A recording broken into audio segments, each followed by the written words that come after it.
Assalamualaikum warahmatullahi wabarakatuh. Perkenalkan, nama saya Aditya Guntur, NPM 0910812224, semester 3, Prodi Teknologi Pendidikan, Fakultas Keguruan dan Ilmu Pendidikan, Universitas Muhammadiyah Sidenden Rapong. Pada kesempatan kali ini saya akan membahas mengenai bab 1, yaitu tinjauan umum etika. Definisi etika. Asal kata etika adalah etikos yang merupakan bahasa Yunani.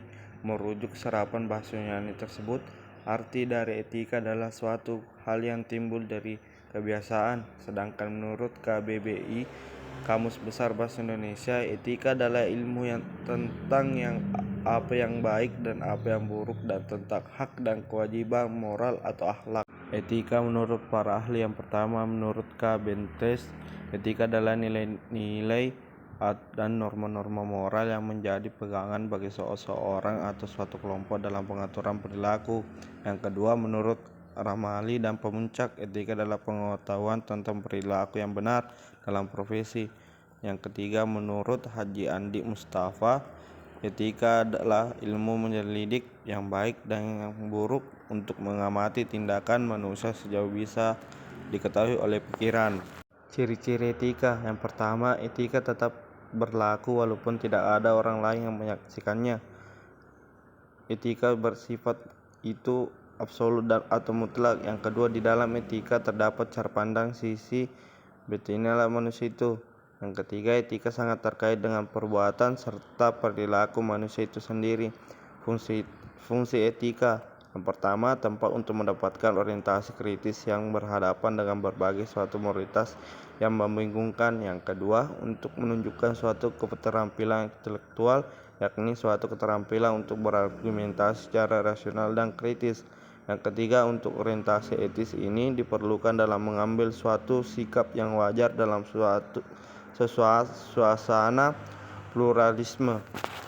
Manfaat etika. Yang pertama, dapat menolong sesuatu pendirian dalam beragam suatu pandangan dan moral. Yang kedua, dapat membedakan yang mana yang tidak boleh dirubah dan yang mana boleh dirubah. Yang ketiga, dapat menyelesaikan masalah-masalah moralitas ataupun suatu sosial lainnya yang membingungkan suatu masyarakat dengan suatu pemikiran yang sistematis dan kritis.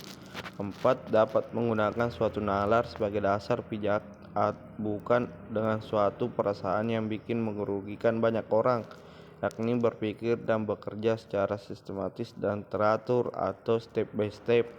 Yang kelima, dapat menyelidik suatu masalah sampai ke akar-akarnya, bukan karena sekedar ingin tahu tanpa memperdulikannya.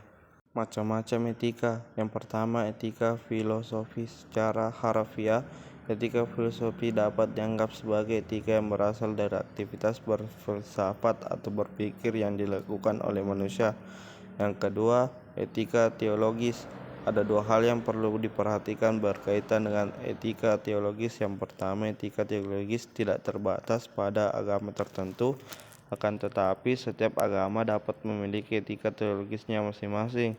Kedua, etika teologis merupakan bagian dari etika secara umum, karena banyak hal unsur di dalamnya yang merupakan bagian dari etika secara umum dan dapat dipahami seperti memahami etika secara umum. Perbedaan etika dan etiket. Etika adalah niat perbuatan boleh atau tidak sesuai pertimbangan niat baik atau buruknya sebagai akibatnya. Etiket adalah cara melakukan perbuatan benar sesuai yang diharapkan. Pengertian kode etik. Kode etik merupakan suatu sistem norma, nilai, serta aturan profesional secara tertulis dengan tegas yang menyatakan hal baik dan juga benar, serta apa yang tidak benar dan juga tidak baik bagi profesional. Kode etik profesi. Etika profesi atau kode etik profesi merupakan acuan perilaku individu atau perusahaan dan dianggap sebagai perilaku yang diikuti oleh peserta dalam kegiatan profesional. Pengertian tanggung jawab profesi. Profesi didefinisikan secara luas, mengacu pada perilaku, tujuan, atau kualitas yang membentuk karakter atau memberi ciri suatu profesi atau orang-orang profesional.